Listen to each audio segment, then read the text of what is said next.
নমস্কার, আমি পঙ্কজ বিশ্বাস এবং আপনারা দেখছেন পলিটিক্যাল ডেইলি। সবাইকে দুর্গাপুজোর শুভেচ্ছা। কিন্তু দুর্গাপুজোর মধ্যেই একটা ভয়ঙ্কর চক্রান্ত বিফল করতে সক্ষম হয়েছে কেন্দ্র সরকার, নরেন্দ্র মোদীর সরকার। যেভাবে নেপালে ক্ষমতার পরিবর্তন হয়েছে, পট পরিবর্তন হয়েছে, কু হয়েছে, যেভাবে এক বছর আগে বাংলাদেশে ক্ষমতার পরিবর্তন হয়েছিল, সেভাবেই ভারতকে অশান্ত করার চেষ্টা হচ্ছিল। একেবারে নেপালের কায়দায় জেন জি প্রোটেস্টের নামে ভারতের একটা অংশকে বিচ্ছিন্ন করার চেষ্টা হচ্ছিল। নরেন্দ্র মোদী সরকারকে বিপদে ফেলার চেষ্টা হচ্ছিল। দীর্ঘদিন ধরে আমেরিকা ভারতবর্ষের মধ্যে বিভিন্ন জায়গায় অশান্তি করে ভারতকে অস্থির করার চেষ্টা করছে। ভারত তো আর এইটুকু ছোট্ট একটা দেশ নয় যে একটা কোনো রাজধানী শহরে আক্রমণ করলাম এবং ক্ষমতার পরিবর্তন হয়ে যাবে। ভারত অনেক বড় দেশ। তার জন্য দীর্ঘদিন ধরে ভারতবর্ষের বিভিন্ন প্রান্তে অশান্তি করার চেষ্টা করছে আমেরিকা। এবার কি করেছে আমরা হলফ করে বলতে পারবো না। কেন্দ্র সরকার রিপোর্ট না দিলে এই ধরনের সেন্সিটিভ বিষয়ে কোনো মন্তব্য করা ঠিক নয়। তাই আমরা কারা এই ঘটনা ঘটিয়েছে মন্তব্য করব না। তবে অশান্তি পাকাবার পেছনে বিদেশি শক্তির হাত রয়েছে, এটা কেন্দ্রের স্বরাষ্ট্র মন্ত্রক অমিত শাহের দপ্তর একেবারে স্পষ্ট করে বলে দিয়েছে। এবং তারা স্পষ্ট করে বলেছে সেই কারণেই সোনম ওয়াংচুকের ফরেন ফান্ডিং এর যে অ্যাকাউন্ট সেটা বন্ধ করে দেওয়া হয়েছে। তার যে হিমালয়ান ইনস্টিটিউট অফ অল্টারনেটিভস, তার যে স্বেচ্ছাসেবী সংস্থা, সেই স্বেচ্ছাসেবী সংস্থার সমস্ত কিছু লিজ খারিজ করে দেওয়া হয়েছে। কিন্তু সরকারের কাছে সেই রিপোর্ট আছে কিভাবে ফরেন ফান্ডিং হচ্ছিল, কিভাবে ভারতকে অশান্ত করার চেষ্টা হচ্ছিল। সোনম ওয়াংচুককে গ্রেফতার করা হচ্ছে। কে এই সোনম ওয়াংচুক? আপনারা অনেকেই জানেন, কিন্তু যারা জানেন না তাদের জন্য বলছি। সোনম ওয়াংচুক হচ্ছেন লাদাখের অবিভক্ত জম্মু অ্যান্ড কাশ্মীর যখন ছিল, ডান দিকে লেহ লাদাখ, সেই লাদাখ অঞ্চলে, লাদাখ আপনারা সকলেই জানেন, সেই লাদাখ অঞ্চলে বর্তমানে একজন সোশ্যাল অ্যাক্টিভিস্ট বলেন তিনি নিজেকে দাবি করেন। তিনি একজন বৈজ্ঞানিক ছিলেন, একজন শিক্ষাবিদ, লেহ লাদাখ অঞ্চলকে নিয়ে দীর্ঘদিন ধরে ভালো কাজ করেছেন। কিন্তু এখন আমাদের মনে হচ্ছে তার একটা রাজনৈতিক অভিসন্ধি আছে। রাজনৈতিক অভিসন্ধি থাকা খারাপ নয়, আমরা মনে করি প্রত্যেকের ভারতবর্ষে রাজনৈতিক ইচ্ছা থাকতেই পারে। তিনি কোনো রাজ্যের মুখ্যমন্ত্রী হতেই পারেন, তাতে কোনো সমস্যা নেই। কিন্তু তিনি কিভাবে ক্ষমতায় আসার চেষ্টা করছেন সেটা কিন্তু একটা সন্দেহের আওতায় রয়েছে। দেখুন, কনস্পিরেসি কখনো ভালো নয় এবং দেশের বিরুদ্ধে ষড়যন্ত্র করে রাজনৈতিক ব্যক্তিত্ব হওয়ার ইচ্ছা ভালো নয়। দেশের আগে অনেকবার অনেকেই ষড়যন্ত্র করে রাজনৈতিক ব্যক্তিত্ব হওয়ার চেষ্টা করেছে, জায়গাকে অশান্ত করার চেষ্টা করেছে। আমাদের পশ্চিমবঙ্গের যদি ক্ষেত্রে দেখি, তাহলে গোর্খাল্যান্ড যে আন্দোলন, সেটা অনেক হিংসাত্মক আন্দোলন। এক একজন এক এক সময় মুখ হয়েছেন, তাদের বিভিন্ন সময় তারাও বিদেশি শক্তির কাছ থেকে সাহায্য নিয়েছেন, অভিযোগ আছে। তো সেই জায়গায় দাঁড়িয়ে লেহ লাদাখকে অশান্ত করার চেষ্টা হচ্ছিল, বিদেশ থেকে টাকা আসছিল, পুঁজি ঢালা হচ্ছিল এবং জেনজি প্রোটেস্ট তৈরি করে দেওয়া হয়। আপনারা যদি দেখেন 24শে সেপ্টেম্বর 2025 লেহ লাদাখে যে ভয়ঙ্কর বিক্ষোভটা হলো, বিজেপি অফিস জ্বালিয়ে দেওয়া হলো। সেখানে আরেকটি অফিস রয়েছে অটোনোমাস হিল কাউন্সিল, এই অটোনোমাস হিল কাউন্সিলের অফিস জ্বালিয়ে দেওয়া হলো। একেবারে নেপালে যেভাবে জেনজি প্রোটেস্ট তৈরি হয়েছে, সেই প্রোটেস্ট করা হয়েছে। এবং তার পিছনে কে রয়েছেন? বলা হচ্ছে সোনম ওয়াংচুক। সোনম ওয়াংচুক হচ্ছেন face of apex body of Ladakh. কি এই অ্যাপেক্স বডি? লেহ লাদাখে যারা আন্দোলন করছেন, বেশ কয়েক বছর ধরে আন্দোলন হচ্ছে এবং তাদের দাবি হচ্ছে তাদেরকে অটোনোমাস রিজন দিতে হবে, তাদেরকে 6 শিডিউলের আওতায় তারা নিজেরাই নিজেদের এলাকাকে, আমাদের গোর্খাল্যান্ড যেভাবে চলে আর কি, ঠিক সেই রকম একটা সিস্টেম তাদের করে দিতে হবে। 6 শিডিউল তারা দাবি করছেন। এক একটা জেলায় এক একটা প্রশাসনিক বিভাগ থাকবে, তারা সেই জেলাকে নিয়ন্ত্রণ করবে। এটাকে বলা হয় 6 শিডিউল। এবং এটা অনেক ডিটেলস আছে, সেই কচকচরিতে আমরা যাচ্ছি না। মূল কথা হচ্ছে তারা নিজেদের স্বায়ত্ত শাসন চাইছেন, এটা হচ্ছে তাদের মূল দাবি। এবং অনুন্নয়নের একটা গল্প আছে, সেখানে বেকারত্বের গল্প আছে। বেকারত্ব সারা ভারতবর্ষে আছে, সারা পৃথিবীতে আছে, আমেরিকাতেও আছে, চীনেও আছে। চীন তো এত উন্নতি করেছে, তারপর সেখানেও আছে, সব জায়গায় আছে। কিন্তু এইটাকে হাতিয়ার করে তারা কি করছেন? তারা লেহ লাদাখকে অশান্ত করার চেষ্টা করছেন, একেবারে অশান্ত করার চেষ্টা করছেন। 4 জনের প্রাণ গিয়েছে আমরা দেখলাম, এবং তাদের মধ্যে একজন তিবেতিয়ান রয়েছেন, একজন সেখানে রয়েছেন বাইরের মানুষ, ডোডা অঞ্চলের মানুষ রয়েছেন, আমরা সেটা খবর পেয়েছি। নেপালি মানুষ মারা গেছেন। এরা এখানে কি করছিলেন? একটা সহজ উত্তর হতেই পারে, তারা ট্যুরিস্ট ছিলেন। কিন্তু ট্যুরিস্টের যে গেমটা খেলা হচ্ছে, সেই ট্যুরিজমের, ওখানে ট্যুরিস্ট যায় এটা সত্যি, সকলেই যান, কিন্তু অশান্ত সময়ে কারা ওখানে গিয়েছিলেন তা তদন্ত করা দরকার অবশ্যই। এবং এই যারা মারা গিয়েছেন 4 জন, তারা ওখানে আদৌ ট্যুরিস্ট ছিলেন নাকি বাইরে থেকে তাদেরকে আনা হয়েছিল অন্য কোনো অসাধু উদ্দেশ্যে। পাহাড়ি অঞ্চলের মানুষদের মুখাবয়ব সবার একরকম, পাহাড়ি মানুষরা যেরকম দেখতে হন, ধরুন নেপাল, তিব্বত, আমাদের দার্জিলিং, সিকিম, লেহ লাদাখের কিছুটা এই অঞ্চলের মানুষদের মুখাবয়ব অনেকটা একরকম। কিছুটা তাদের মধ্যে বিভেদ আছে বা ভাগ আছে, তারা সেটা বোঝেন। কিন্তু আমরা যারা সমতল অঞ্চল থেকে যাই, আমাদের ক্ষেত্রে মন একভাবে দেখতে গেলে একই রকম লাগে। অসুবিধার কিছু নেই, সমতল পাহাড় কোনো বিভেদ নেই ভারতবর্ষে, বিভেদ থাকা উচিত না। ভারতবর্ষের বিভিন্ন প্রান্তের মানুষ বিভিন্ন রকম দেখতে, এটা কোনো বিভেদের ব্যাপার নয়।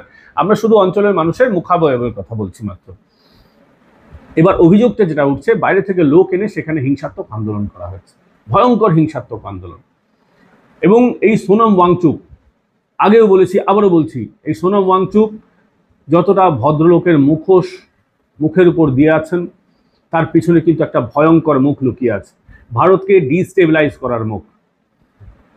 ফরেন ফান্ডিং নিয়ে তিনি যে কাজগুলো করছেন তার জন্যই কেন্দ্র সরকার বলছে তারা তার উপরে জাতীয় সুরক্ষা আইন, ন্যাশনাল সিকিউরিটি অ্যাক্ট লাগিয়ে দিয়েছেন। ভয়ঙ্কর ধারা, 2-3 বছরের আগে কোনো বেল হওয়ার কোনো গল্পই নেই। এবং তদন্ত কতদিনে হবে, কি হবে না হবে, পরিস্থিতি কতদিনে ঠিক হবে, সেটা সবটার উপরে নির্ভর করবে তার কবে তিনি বাইরে আসবেন। কিন্তু তিনি যবে গ্রেফতার হয়েছেন তার একদিন আগে লাল্লান টপ, একটি অনলাইন ডিজিটাল সংবাদ মাধ্যম হিন্দির, তাকে একটি 38 মিনিটের ইন্টারভিউ দিয়েছিলেন। সেই ইন্টারভিউতে তিনি বলেছিলেন যে আমি গ্রেফতার হলে, জেলের ভিতরে থাকলে ভারত সরকারের আরো বেশি সমস্যা হবে, কোট আনকোট বলছি, ভারত সরকারের আরো বেশি সমস্যা হবে। খুব নরম সুরে বলছেন, মনে হচ্ছে যেন কিছুই না। কিন্তু তিনি যে কথা বলছেন ভারত সরকারের সমস্যা হবে, তার মানে তার মনের মধ্যে কোনো অভিসন্ধি চলছে, এটা স্পষ্ট। এবং তিনি 2020 সালে মোহাম্মদ ইউনূসের সঙ্গে দেখা করেছিলেন। মোহাম্মদ ইউনূসের সঙ্গে দেখা করেছিলেন সেটা তিনি ফেসবুকেও দিয়েছেন, তার যে সোশ্যাল মিডিয়া হ্যান্ডেল সেখানে দিয়েছেন। তিনি ফেব্রুয়ারি 2025 এবছরই পাকিস্তান গিয়েছিলেন। এবার চিত্রটা পরিষ্কার হচ্ছে, তিনি পাকিস্তান গিয়েছিলেন ফেব্রুয়ারি 2025, ডন পত্রিকায় তার ছবি ছাপা হয়। সেখানে নাকি ইউনাইটেড নেশনসের তরফ থেকে উনি যে পাকিস্তান গেছেন এটাকে স্পন্সর করা হয়েছিল, এবং পাকিস্তানে এয়ার পলিউশন নিয়ে এক কনফারেন্স ছিল, এই সমস্ত বিষয়ে তিনি গিয়েছিলেন। এবং ইউনূসের সঙ্গে দেখা করেছেন 2020-তে। সেখানে তিনি নাকি জানতে চেয়েছিলেন যে গ্রামীণ ব্যাংক কিভাবে কাজ করছে। গ্রামীণ ব্যাংক একটি বিতর্কিত ব্যাংক, বাংলাদেশেই এর সমালোচনা আছে, এবং এরা গরিব মানুষের টাকা নিয়ে চড়া সুদে গরিব মানুষকে সর্বশান্ত করেছে। একা উনি বড়লোক হয়েছেন, কিন্তু বিদেশে ছাপা হয়েছে যে গ্রামীণ ব্যাংক একটা দারুণ কাজ করেছে, বাংলাদেশের দারুণ কিছু হয়েছে। কিন্তু আপনারা বাংলাদেশে গিয়ে দেখতে পাবেন বাংলাদেশে মাত্র 2টি শ্রেণী আছে। ভারতবর্ষে যেরকম আমরা অনেকগুলি শ্রেণী আছে, উচ্চবিত্ত আছে, নিম্ন মধ্যবিত্ত আছে, মধ্যবিত্ত আছে, নিম্নবিত্ত আছে, 4টি শ্রেণী আমাদের মূলত। এবং উচ্চবিত্তের মধ্যে অতিরিক্ত উচ্চবিত্ত, কম উচ্চবিত্ত, এরকম অনেকগুলো বিভাজন আছে। কিন্তু বাংলাদেশে দুটোই শ্রেণী আছে, উচ্চবিত্ত আর নিম্নবিত্ত, মধ্যবিত্ত বলে কিছু নেই। এই জায়গাটা বাংলাদেশের একটা বড় সমস্যা, সেটা গ্রামীণ ব্যাংক কিচ্ছুটি করতে পারেনি, যেটা তারা আশা দেখিয়েছিল। শুধুমাত্র ইউনূস বড়লোক হয়েছেন, ট্যাক্স ফাঁকি দিয়েছেন, বিদেশে মেয়েকে পড়িয়েছেন, নিজে বিদেশের নাগরিকত্ব নিয়েছেন কি নেননি আমরা জানি না, বিদেশে থাকছেন, আবার ভোট হবে তিনি চলে যাবেন, এই হচ্ছে গল্প ইউনূসের।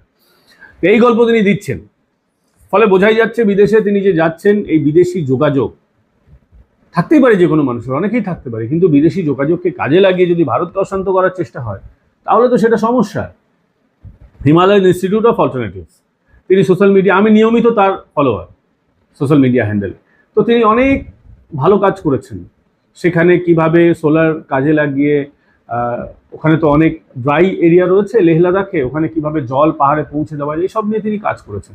প্রথমে এই সোশ্যাল অ্যাক্টিভিজমের মুখোশ তিনি ধরেছেন, তারপর আমাদের অমুক হচ্ছে না তমুক হচ্ছে না বলে তিনি আন্দোলনে নেমে তিনি তার রাজনৈতিক ইচ্ছা প্রকাশ করে দিয়েছেন। পরিষ্কারভাবে বোঝা যাচ্ছে রাজনৈতিক ইচ্ছা থাকতেই পারে, কিন্তু আরেকটা কাশ্মীর কেন তৈরি করছেন সোনম ওয়াংচুক? আমাদের প্রশ্ন, আমরা কেন বলছি কাশ্মীর, এই লেহ লাদাখ কাশ্মীরেরই অংশ ছিল। কাশ্মীরে আবদুল্লাহ পরিবার স্বাধীনতার আগে,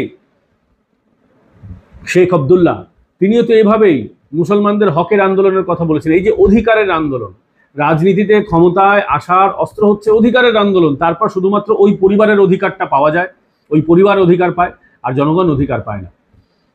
আগামী দিনে এই সোনম ওয়াংচুকও ক্ষমতায় আসার জন্য এই অধিকারের আন্দোলন করছেন, জনগণের অধিকারের আন্দোলন হওয়া উচিত, কিন্তু জনগণের অধিকারের আড়ালে রাজনৈতিক অভিসন্ধি করে দেশকে অশান্ত করার চেষ্টা কেন? মোদী সরকারকে ফেলার চেষ্টা কেন? খালিস্তান নিয়ে সমস্যা হচ্ছে ভারতবর্ষে, আমাদের নর্থ ইস্টে সমস্যা করা হচ্ছে, এবার লেহ লাদাখেও সমস্যা করা হচ্ছে, কাশ্মীরে তো সমস্যা আছে, ভারতবর্ষের বিভিন্ন প্রান্তে সমস্যা করার চেষ্টা কেন? এটা তো স্পষ্ট কেন? এই মুহূর্তে মোদী সরকার যেহেতু পূর্ণ সংখ্যাগরিষ্ঠতা নেই, তাই মোদী সরকারকে টানা অশান্ত করে দাও, টানা অশান্ত। এবং এই অশান্তি সংখ্যাগরিষ্ঠতা না আসার আগে থেকেই অশান্তি চলছে পাঞ্জাবে, মণিপুরে চলছে, দীর্ঘদিন ধরে মণিপুর চলছে, এবং লেহ লাদাখও জ্বালানো হচ্ছে। একেবারে স্পষ্ট হয়ে যাচ্ছে সোনাম ওয়াংচুক এটা গন্ডগোলটা পাকিয়েছেন কেন। এই যে অনশন যখন তারা করছিলেন, এই 6ই অক্টোবর সরকার সময় দিয়েছিল যে সরকার কথা বলবে, মানে কেন্দ্র সরকার কথা বলবে লাদাখের অ্যাপেক্স বডির প্রতিনিধিদের সঙ্গে। 6ই অক্টোবর, এই আগামী যে 6ই অক্টোবর আসছে, মাত্র 16টা দিন সরকার সময় চেয়েছিল যে তোমাদের দাবি কি আছে পাঠাও, আমরা কি বলতে চাই আমরা রেডি করছি। কিন্তু 16 দিন তাদের তর সইল না, 16 দিন তাদের তর সইল না। তারা আন্দোলন শুরু করে দিলেন 23 তারিখ থেকেই। ওই অনশনে যখন তারা ছিলেন অলরেডি, 23 তারিখ থেকে বিভিন্ন জায়গায় মাইকিং শুরু হয়ে গেল। 24 তারিখে ভয়ঙ্কর একটা উচ্ছৃঙ্খল আন্দোলন হলো, উচ্ছৃঙ্খল আন্দোলনে বহু মানুষ প্রাণ হারালেন। এবার এই আন্দোলনের যে মধ্যে বিভিন্ন জায়গায় মাইকিং হয়েছে, বাইরে থেকে লোক ডাকানো হয়েছে। সোনাম ওয়াংচুক ওই ইন্টারভিউতে নিজে বলেছেন যে 200 জন ফেরত চলে গিয়েছিল, তরুণ তরুণী জেনজি যাদেরকে বলা হচ্ছে, এবং 3000 ফেরত চলে এসেছে। হাতে তাদের অস্ত্র শস্ত্র ছিল, ইট পাটকেল ছিল, তারা ভ্যান্ডালিজম শুরু করে, বিভিন্ন জায়গায় রাহাজানি শুরু করে, আগুন লাগাতে শুরু করে। আর এ থেকে কিভাবে বোঝা যাবে যে লেহ লাদাখকে অশান্ত করার চেষ্টা হচ্ছে? সেই একই নেপালের কায়দায় একই রকম ভাবে মিছিল হচ্ছে, মিটিং হচ্ছে, সেখান থেকে এসে সরকারি প্রপার্টিগুলোকে অ্যাটাক করা হচ্ছে। লেহ লাদাখে সমস্যাটা কি? লেহ লাদাখে তাদের নিজেদের লোকই আছে, লেহ লাদাখে তাদের নিজেদের লোকজনই আছে, ফলে তারা নিজেদের লোককে ওখানে কাকে সরাবে? নেপালে যেমন একটা সরকার ছিল, সরকারকে সরাবার ব্যাপারে, লেহ লাদাখে তো তারাই আছেন, 97% তারা ট্রাইবাল বাস করেন, তারা নিজেদের বিরুদ্ধে নিজেরাই লড়াই করছেন। কেন? এই প্রশ্ন আমাদের থাকবে। 60 জন আহত হয়েছেন, এখন কারফিউ চলছে সেখানে, গোটা লেহ লাদাখ জুড়ে কারফিউ করে দেওয়া হয়েছে, ফরেন ফান্ডিং বন্ধ করে দেওয়া হয়েছে, ওখানে আন্দোলনকারীদের ধরা হচ্ছে, ধরপাকড় করা হচ্ছে, একটা অশান্ত পরিস্থিতি। দুর্গাপুজোর সময় কেন? ভারতবর্ষের যে সমস্ত জায়গায় একটু সোশ্যাল সিস্টেম একটু আলাদা, ধরুন যেখানে বুদ্ধিস্ট মেজরিটি আছে, এখানে ধর্মের কথা এসে যাচ্ছে, ধর্মটা কোনো বিষয় নয়, কিন্তু তবু এসে যাচ্ছে, কারণ বিদেশি শক্তিরা এই জায়গাগুলোকে খোঁজে, কোথায় কোন ডিভিশন আছে, সোশ্যাল ডিভিশন বলা হয় এক্ষেত্রে।